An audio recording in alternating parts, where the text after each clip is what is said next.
개동 찬양 랄라랄라 찬양해 저녁 개동 찬양 랄라랄라 찬양해 입을 열어 찬양해 나의 맘 열어 찬양해 매일매일 하루 종일 랄라 찬양해.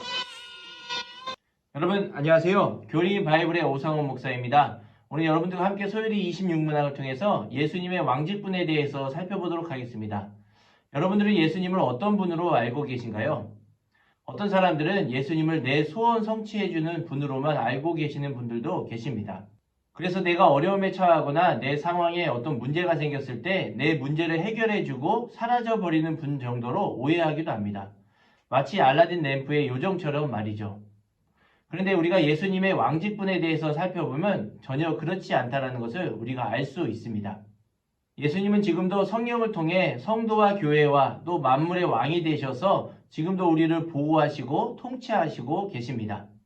그래서 알라딘 램프의 요정처럼 우리의 문제나 어려움만 해결해주고 사라져버리는 분이 아니라 예수님은 성령을 통해 우리에게 왕직분을 행하셔서 우리의 마음과 생각을 하나님이 원하시는 길로 인도해주고 계신다는 것입니다. 이러한 내용을 오늘 소요리 26문항은 자세히 설명해주고 있습니다. 먼저 소요리 26문항을 살펴보시면요.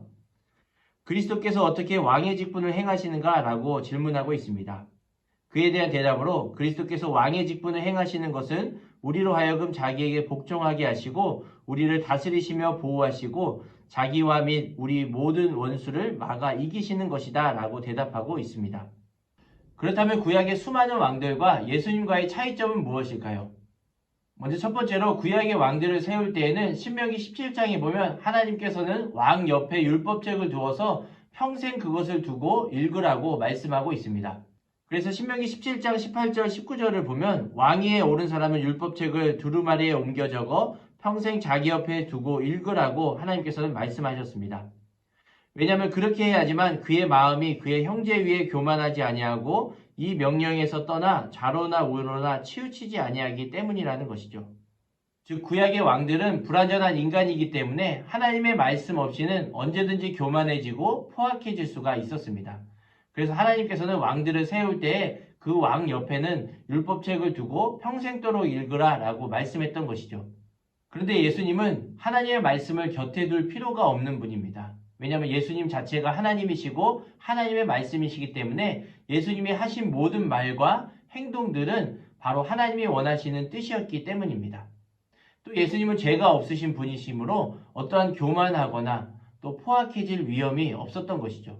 이처럼 예수님은 영원하고 완전한 왕이시기 때문에 지금도 성령을 통해 우리와 교회와 모든 만물을 통치하시고 보호하고 계십니다. 두 번째 차이점은 구약의 수많은 왕들은 인간이기 때문에 눈에 보이는 행동들만 통치하고 보호할 수가 있었습니다. 그래서 어떤 사람들이 악한 일을 했다면 왕은 군대를 동원해서 그 악한 사람들을 처벌하고 통제할 수가 있었던 것이죠. 그런데 구약의 수많은 왕들은 그 악한 사람들의 생각까지는 통제하거나 감찰할 수가 없었습니다. 그런데 예수님은 성령을 통해 지금도 왕의 직분을 행하고 계시는데 예수님은 우리의 행동뿐만 아니라 우리의 보이지 않는 생각까지, 계획까지 통제하시고 다스리시는 분이십니다. 그래서 눈에 보이는 말과 행위뿐만 아니라 눈에 보이지 않는 마음의 악한 생각까지, 악한 계획들까지 예수님께서는 성령을 통해 감찰하시고 우리를 선한 길로 인도하시고 보호하시고 계시는 것이죠. 세 번째 차이점은 구약의 수많은 왕들은 칼과 무기와 군대로 자기 힘을 과시하고 통제하지만 예수님은 말씀과 성령으로 우리의 모든 삶을 통치하시고 계십니다. 구약의 왕들은 인간이었기 때문에 나이가 들고 늙고 병들고 죽으면 다른 왕들을 세워야 했습니다. 그런데 예수님은 지금도 살아계셔서 성령을 통해 성도와 교회를 통치하시고 보호하고 계십니다. 예수님은 영원한 왕으로서 우리의 영육간의 모든 필요를 채워주실 수 있는 분이십니다. 또 우리를 악한 사단의 권세로부터 보호하시고 악한 길로 빠지지 않도록 우리를 인도하고 계시는 분이십니다.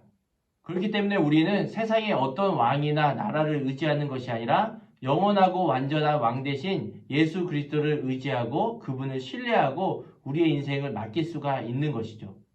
오늘은 소요리 26문항을 통해서 예수님의 왕직분에 대해서 살펴보았는데요. 우리 다음 시간에 소요리 27문항을 통해서 예수님의 낮아지심에 대해서 살펴보도록 하겠습니다.